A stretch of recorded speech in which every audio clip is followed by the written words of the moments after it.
Hey guys, Hey, this is the Witches, Magic, Murder, and Mystery podcast. I'm Kara. I'm Megan. Hey. Hey. Let's see. It's Friday. Uh-huh. So excited. Oh my gosh. School starts here next week. Not excited. I don't even No, understand what happened to the summer. I haven't even school shopped. So I was at Kroger yesterday just getting regular groceries, Mhm. and I was like, my kids are at the age now where they don't really give you supply lists, Right. sort of. I mean, at least not for high school. Ella probably does have one Mhm. somewhere. But I don't ever look for those things. No. Someone has to literally put it in my face, and I'll be like, I saw it okay. on Facebook. Sophie's on Facebook. I still don't have Willow's. No. Mm-mm. So I just bought the Willow's random teacher is. basics. No, I don't. Mm-mm. I just got paper and highlighters and pens, and I was like, they'll need all that stuff. That's all I know. Yeah.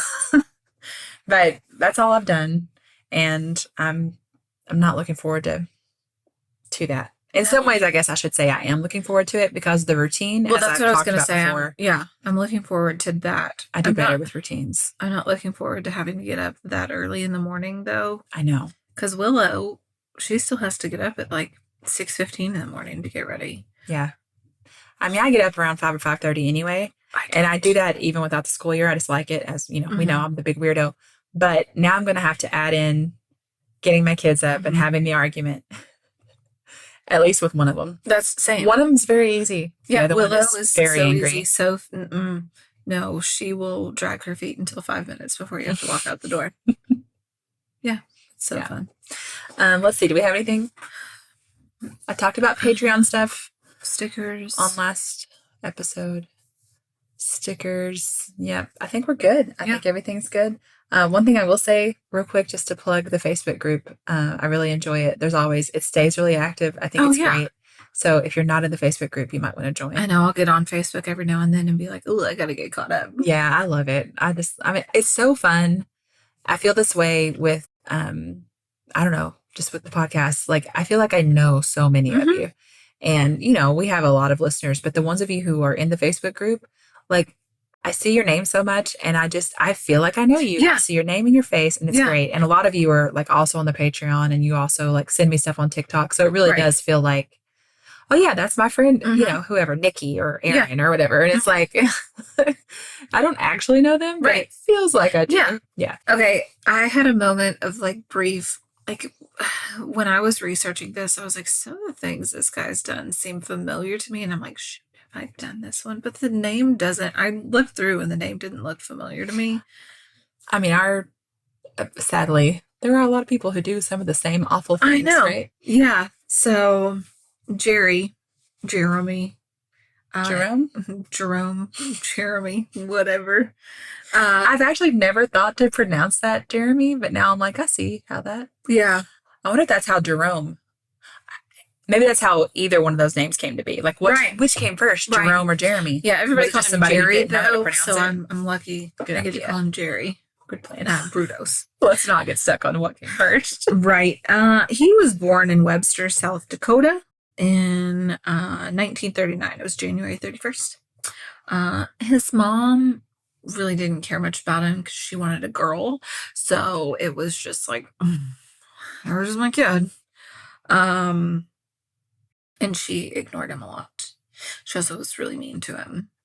So here we go with the mommy issues at a very young age. Y'all remember the serial killer episode, right? You got these moms. Yeah. He started having a foot fetish at the age of 5. Like a shoe fetish. Was obsessed with women's shoes. I mean, who's not? Who's not? Women's shoes are great. Especially heels. He loved heels. And when he was younger, he would break into homes to steal people's shoes. He loved them that much. Yeah, this is where I don't think I could ever have a foot fetish, just because I'm like, ew, feet. Okay, did I tell you? But shoes. About the time I was sitting at brunch one day, and the girl at the table across from us was talking to another couple about how Did we talk about it? Did we? We've talked about it on some episode recently, but not, maybe it was Patreon. Sells pictures of her feet, and I wanted to be like, does she have good feet or one of those toes that hangs off the side of her sandals? Yeah. Do you make money because your feet are so weird? Yeah, or because they're so pretty? Yeah, what can I make? What I don't have. You all want pictures of my weenus, my elbow? What's that? I bet there's just somebody that likes that. 100%. There's a kink for anything. Yeah. So in this fascination, the family was like, you know what, we're just gonna move to Oregon. As when he's They don't wear shoes in Oregon. We don't like this. We're gonna see I'm if from things Kentucky. I can make all those jokes. exactly. I know. I hate wearing shoes. Okay, so he was a teenager in 1956. He was sent to Oregon State Hospital because he beat up a girl who didn't want to date him. That's how you get girls to date you, right there, sir. Yeah. Oh, if I say no, he'll hurt me. Like we don't already feel that anyway. Okay, yeah. So then once he got out, he went in the army and he became an electrician, but he still kept breaking into homes and Just for stealing shoes? Yeah. Just women's shoes? Yeah. But then he started being like, you know what? There's women attached to these feet and I like them. Uh-huh. Yep. And he then started stalking these women that he liked a lot. He would knock them down and start choking them. But instead of doing anything to them, he'd just steal their shoes and run off. I wonder if his mom liked shoes or hated shoes. Or if she wore fancy shoes when she was belittling him. Yeah. I feel like there has to be something there. Also, can you imagine him being like, you double knotted these? Do you know how hard it is to get this off your foot? Yeah. High tops, really? Yeah. Yeah, I bet he was just very much like, it's got to be heels. It's got to be fancy shoes. Yeah.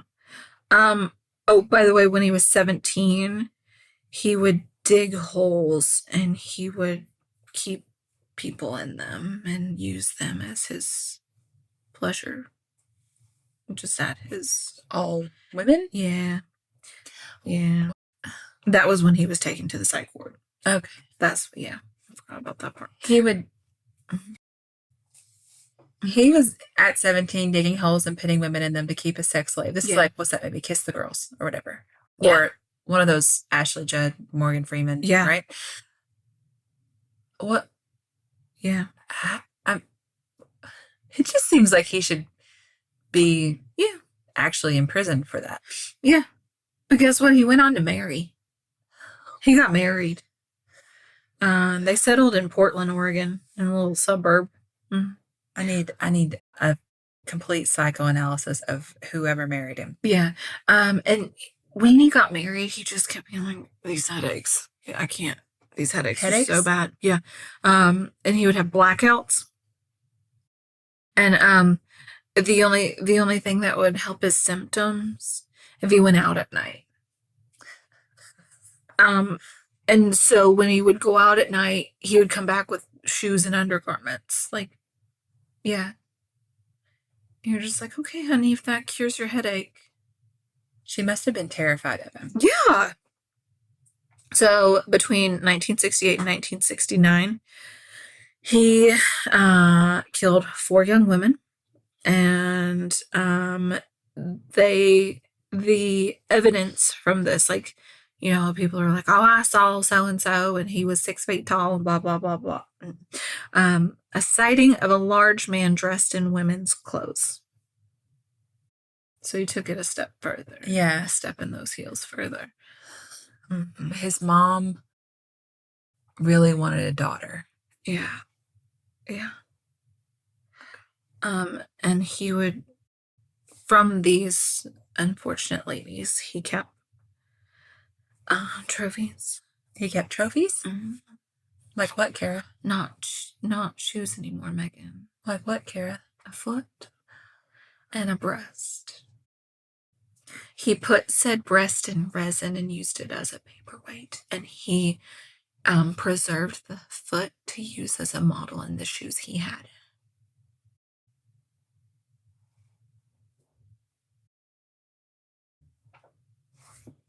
He used the breast as a paperweight. Yeah. Carrie, we've never done this case before. Nope. No. 100%. No. That's a detail I'd remember. Yeah. Yeah. Also, how do we not know this one? How is this case not as, like, well, when you well were known as talking what's his about name, serial, Ed Gein. yeah, when you were talking about serial killers, I went and was like looking up like all the serial killers, and they were like, this guy like is not one that's often talked about, and I was like, yeah, no, he's not. Mhm. And then with said foot and stuff, he would model the shoes, and then he'd also dress up in the heels that he had too, and he would pleasure himself with the foot. With the foot? Yeah, with it there. With the dead foot? Uh-huh. The foot of the person he killed? Mm-hmm. Mm-hmm. Yeah, and his wife was like, that's okay, babe. You just get rid of those headaches. Do you I don't know that she I said was that. like, no. How would you talk about if she knew? I wonder how much she knew. Right. But also, like, what is your self-esteem like? Yeah. To be married to this person? Do you just not think you can do any better? Yeah. You could do better. Yeah. One of the detectives in Salem, James Stovall, said he was one of the true monsters of the United States or the world, perhaps. This man had 2 kids. Mm-hmm. And he nobody knew any different. Like, yeah, he was good to him. So I forgot to put the screen up. Oh, I think it'll be fine, right? Sure. Did we do 10 seconds of silence? No. Do we need to do that right now? Sure. Okay.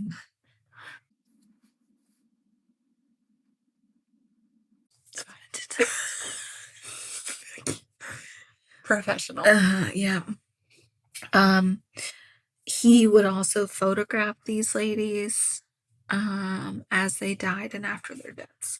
And then he would put them in lingerie, and then he would do horrible things to them. So, I mean, hates women. Yeah. Clearly. And then he would cut off their body parts after he did things. Yeah. So the way he got rid of the bodies is he would put them in the Long Tom River, and that he would weigh them down with automobile parts. Mm-hmm. Horrible human. So the detective said the break in the case came when Jerry tried to kidnap a 12-year-old girl.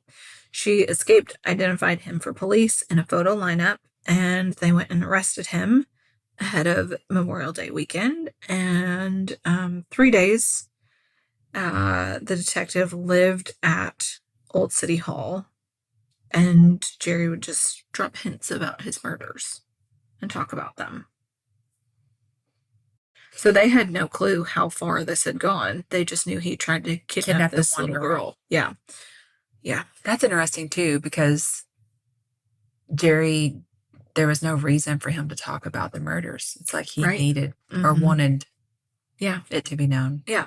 So the detective said Jerry at first would profess innocence and then would ask, so how would you know? Did he have a dad? It didn't say much about, obviously he had a dad, but it didn't say much about him. I just wonder, I know it said his mom wasn't happy about having a son. Yeah. And then the detective said, and I would tell him, there are things that you know, Jerry, and things that I know that nobody else knows. So Jerry confessed on June 27th, 1969, 3 days before he was scheduled to go to trial. He pled guilty to murdering the 3 women. He didn't confess to the 4th because they didn't have her body. Yep. So so it was Jan Susan Whitney, Karen Alina Sprinkler, and Linda Dawn Sally, I believe. He did admit to a 4th murder. He told his psychiatrist that he killed a teenager who was selling encyclopedias door to door in Portland. But like I said, they couldn't find her body, so they couldn't prosecute him on it. Even within a confession. Mm-hmm. But listen, while he was in prison, He kept piles of shoe catalogs in his cell. They allowed it for some reason. He would write to shoe companies and ask for catalogs of shoes. And he claimed it was his substitute for pornography. Can you imagine his cellmates being like, why has he got that Nike catalog? Why has he got that Skechers catalog? Do they allow pornography in prison? I don't know. I need to know. Can we look that up? Can we Google that real quick? Because I'm just like, that's his substitute for pornography.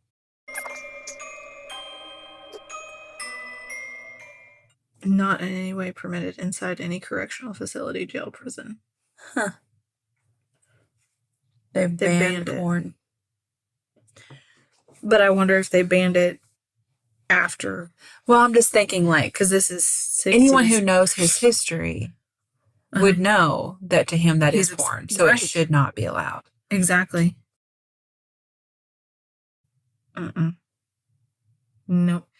And then he would file appeals.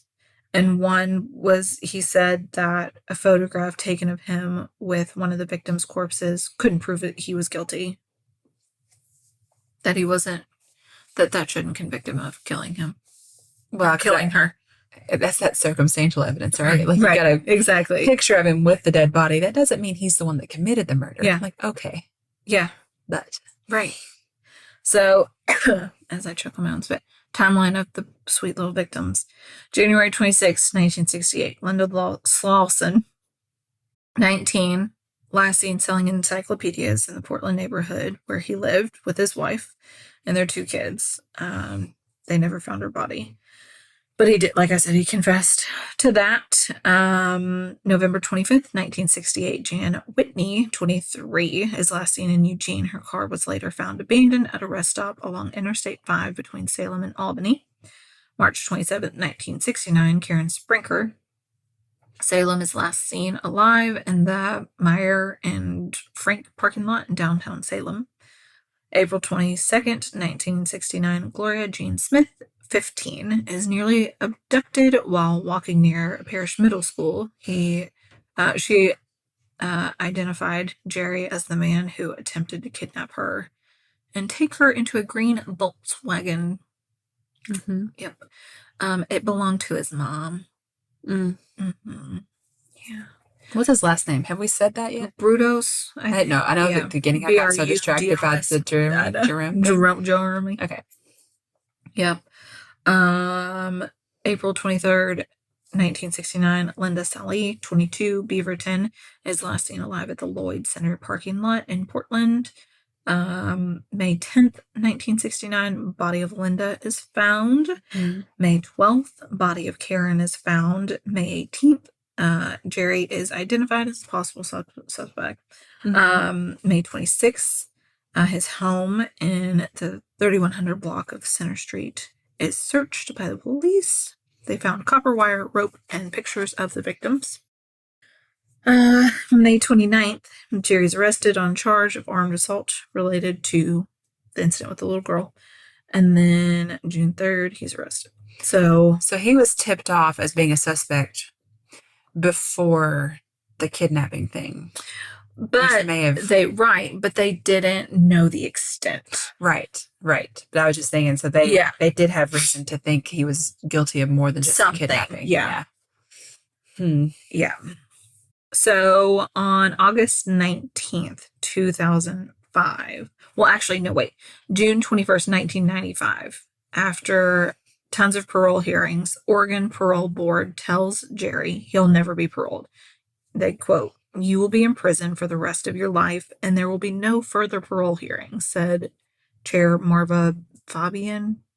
Jerry continues to be allowed to appear before parole board every 2 years for an informal interview. Just hoping that they can get more information out of him. I'm wondering if they're thinking, well, he could have done more. Yeah. So maybe where's that body?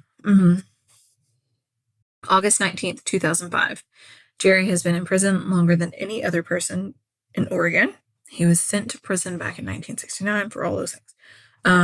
He told the parole board he feels more stable. He's had years of counseling. Things are getting better. He's a better person. Don't worry about me. Everything's going to be good. I have been redeemed. Yeah. I have seen the light. I have seen the light and I've been blessed. And the parole board was like, fun for you. Good. You're still not getting out of prison, Jerry. Not happening. So then he told parole board in August 20th, 2005 that he's recovering from colon cancer.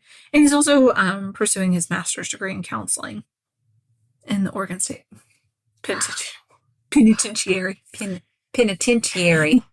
Yeah. Kara does know how to say it. Okay? Yeah. I don't. Right. Kara does. Right. So I want to Yes. just keep She's it going. supporting me. Okay. Yeah. So he also said that there's a little bit. He also said that, listen, guys, I'm so reformed that someone tried to start a fight with me the other day in prison. I walked away from it. Away from it. Look at all these people I haven't killed. Guys, I'm living with all these people and I haven't hurt them because they're not wearing shoes. Yeah. They're not women. He said, but in the past, I never would have done that.